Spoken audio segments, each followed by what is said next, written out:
नमस्कार, आप देख रहे हैं न्यूज कॉरिडोर्स और मैं हूं आपके साथ रूबी सिंह चौहान। दरअसल सुप्रीम कोर्ट से ममता सरकार को बड़ा झटका लगा है।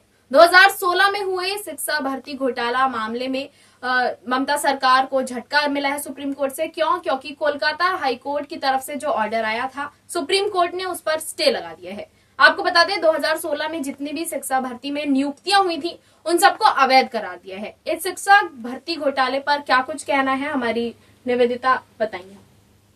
देखिए रूबी, इस मामले में जो भी खुल के चीजें सामने आई है उसमें ये है कि घूस का मामला बताया जा रहा है। यानी जो भर्तियां हुई थी वो कहीं ना कहीं जो है घूस लेकर हुई थी। और ये चीज सिर्फ बंगाल में ही नहीं, ये चीज बिहार में, यूपी में, हर जगह देखने को मिलती है। और शिक्षा जो है, शिक्षक की नौकरी, सरकारी नौकरी एक ऐसी चीज है जिसमें ज्यादा घोटाले के मामले सामने आते हैं।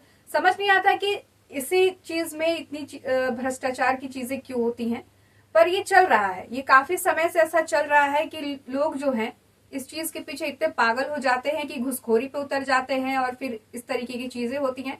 जबकि चीजें सामने बाद में आती हैं, उन पर कार्रवाई होती है, लेकिन ये चीजें जो है रुकने का नाम नहीं लेती।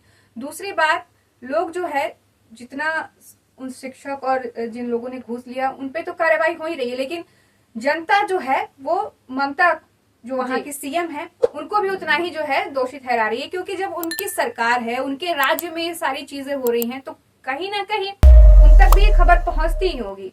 ऐसा तो हो ही नहीं सकता कि सरकार हो और उन तक भ्रष्टाचार की बात नहीं पहुंचे। क्योंकि आपने अभी मुख्यमंत्री ममता का नाम लिया, तो हम आपको बता देते हैं कि इस फैसले पर मुख्यमंत्री ममता बनर्जी का भी बयान आया है। उन्होंने कहा है कि वो इस फैसले का समर्थन नहीं करती हैं। वो अब भी यही कह रही हैं कि सुप्रीम कोर्ट की तरफ से भी जो स्टे लगा है वो तब भी उसका समर्थन नहीं करती है। इस पर क्या कहेंगी आप? वही बात है ना कि ममता बनर्जी इस चीज को पूरा सपोर्ट कर रही है, सुप्रीम कोर्ट से लड़ रही है, लगातार जो है वो आवाज उठा रही है कि ये सही नहीं हो रहा है, ये गलत हो रहा है। जबकि सारी चीजें जो है सामने खुलकर आई है, सुप्रीम कोर्ट के पास पूरा पुख्ता सबूत दिया गया है इस चीज का। उसके बाद भी जो है सीएम का इस तरीके से सवाल खड़े करना सुप्रीम कोर्ट के ऊपर, ये थोड़ा निराशाजनक और आश्चर्यजनक बात लग रही है मुझे।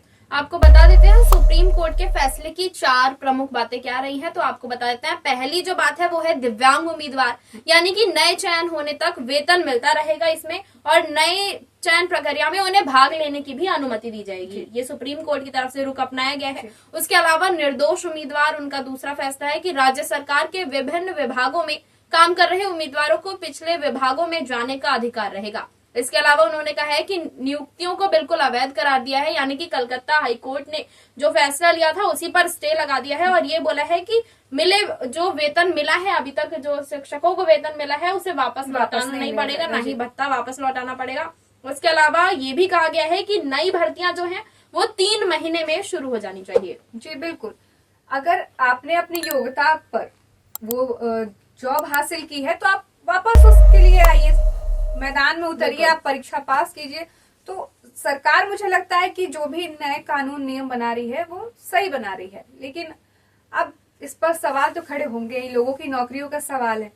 जैसा कि निवेदिता ने बताया कि घूसखोरी का मामला सामने आया था, तो आपको बता दें इस मामले में पार्थ चटर्जी जो कि पूर्व शिक्षा मंत्री हैं, अर्पिता मुखर्जी जो एक एक्ट्रेस हैं, एक मॉडल हैं, उनका भी नाम सामने आया था। ईडी की रेड हुई थी, बहुत सारा पैसा भी मिला था।